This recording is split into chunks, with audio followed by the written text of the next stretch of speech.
Ons hou van kos maak. Van braai en breedies, terte en terrines tot puddings en potjiekos, seekos en slaaië. En in hierdie pasella maak ons weer so. Vicky is in De Kelders buitegaansbaai vir 'n kosmaak-sessie met 'n effense kinkel. Toe ons besluit ons wil die konsep van rou kos ondersoek, moet ek bieg, daar was 'n bietjie van 'n stilte aan die kant van die aanbieders. Maar ek is nie bang nie, want alhoewel dit dalk minder smaaklik kan wees, is dit beslis gesond. Dit is rouer rooste by die Whalesong Lodge hier in die speelplek van die walvisse.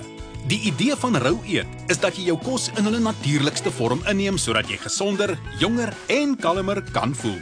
Maar dit lyk glad nie te sleg nie. Baie bly om dit te hoor, Vicky. Dit is wat jy vandag saam met ons gaan geniet. Dis 'n tipiese spyskaart in 'n dag van 'n rou koseter. Ons begin die dag met 'n ontbytsmoothie. Volgende het ons groentesap. Vanmiddagete het ons 'n vars groenteslaai wat met neute en sademengsel bedien word. Vir teetyd het ons 'n vars wortelkoek en om die dag af te sluit het ons 'n rou pizza vir aandete. Is 'n rou kos te eet altyd gluten en suiwelvry en altyd streng vegetaries? 'n Streng roukosdieet sluit in vars vrugte en groente, neute en sade en die kos word ook nooit bo 47 grade Celsius gerit nie, omrede hulle glo die natuurlike ensieme wat in die kos voorkom word dan vernietig en ook die kos kan toksies word. Maar daar is baie variasies op die dieet. Party sal rou vleis insluit, rou vis of selfs rou eiers en jy kan dit dan aanpas by jou eie behoeftes. Wat is die voordele van 'n rou kos te eet? Dit het verskeie voordele. Natuurlik is dit hoog in vesel en ons weet dat vesel beskerm jou teen kanker. Dit het baie nutriënte in soos Vitamiene C wat ook 'n antioksidant is. En dan het navorsing ook gewys dat dit jou slegte cholesterol verlaag. En dit, saam met die feit dat dit laag in sout is en min dierlike produkte in het, is jou risiko vir hartsiektes baie minder. Maar voor jy jou stower nog 'n yskas verruil, kom ons bekyk eers die disse. Kombuisbestuurder Busiswa Nodlolo is ons leermeester. 'n Skommeldrankie vir ontbyt. Dit klink om nie te intimiderend nie. Vicky moenie bang wees nie. This is a smoothie that will make you stronger for the day. I will start with the liquid. Today is the almond milk. Die amandelmelk maak 'n mens deur die neute in water te week, dit te versap en dan deur 'n stadige versapper te sit of deur 'n neutemelksak te gooi. Die res van die bestanddele is piesangs, sade en neute, dadels, kakaostukkies, hennep en makapoeier. Die hennepoeier kom van die daggeplant en is beide 'n proteïen en veselaanvulling, terwyl die makapoeier van 'n plant in die Andesgebergtes kom. Dit verbeter blykbaar stamina, verhoog die libido en oorkom moegheid. Baie dankie, Oscar. So dit bou nou jou spiere. Dan maak jou jong van binne, dit gee jou energie, dit doen allerlei ander dinge. Ek dink elke dag kan maar so begin. En elke dag in 'n rou dieet begin wel so. Dit sal jou volledig gevoed hou tot met middagete.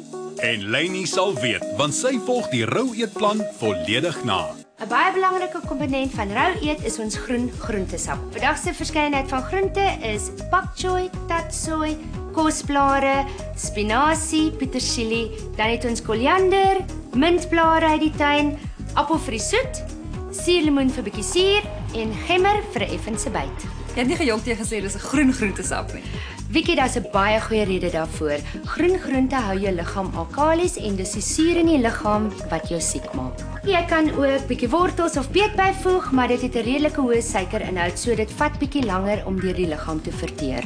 En die uitslag is Dis definitief 'n onbekende smaak. Ek dink mense is so gekondisioneer dat sap moet soet wees, maar dit is baie verfrissend en ek kan sommer proe dis gesond.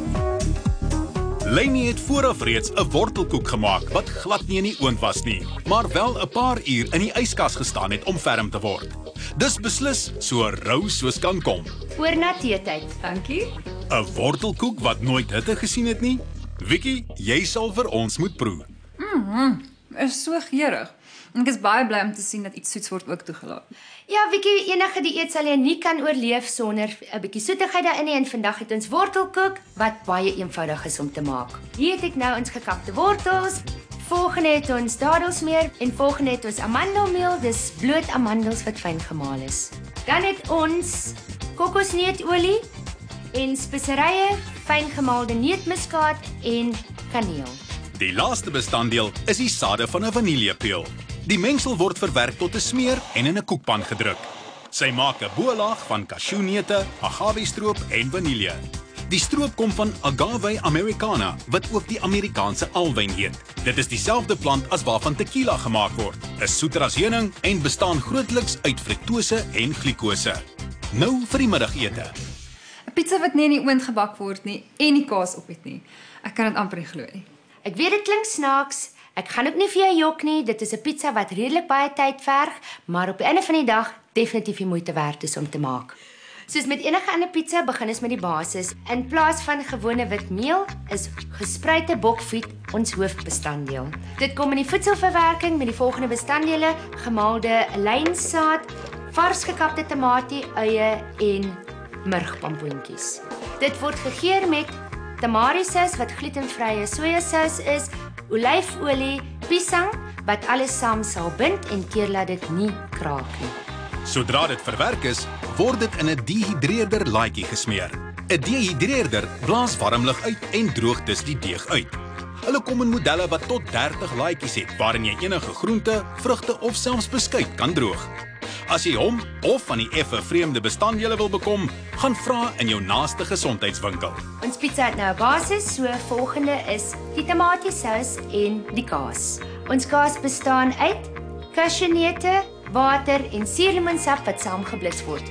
Proe nie heeltemal soos kaas nie, maar dit lyk soos kaas. OK, volgende aan die beurt is die tamatiesous. Ons vat 'n songedroogde tamaties wat in water geweek is oornag, ons vars gekapte tamaties, eie en knoffel saam met 'n klein bietjie vars tiemie en net om die suur van die tamatie te breek, 'n klein bietjie heuning. Dit word alles saamgeblits en ek beloof jy, hierheen gaan proe soos 'n gewone gekookte tamatiesous. Nou vir die lekkerte wat bo-op kom. This is the topping of the pizza. Is the preserved lemon and the dried onion and the spinach. And then the rocket is the spring onion and the dried olives.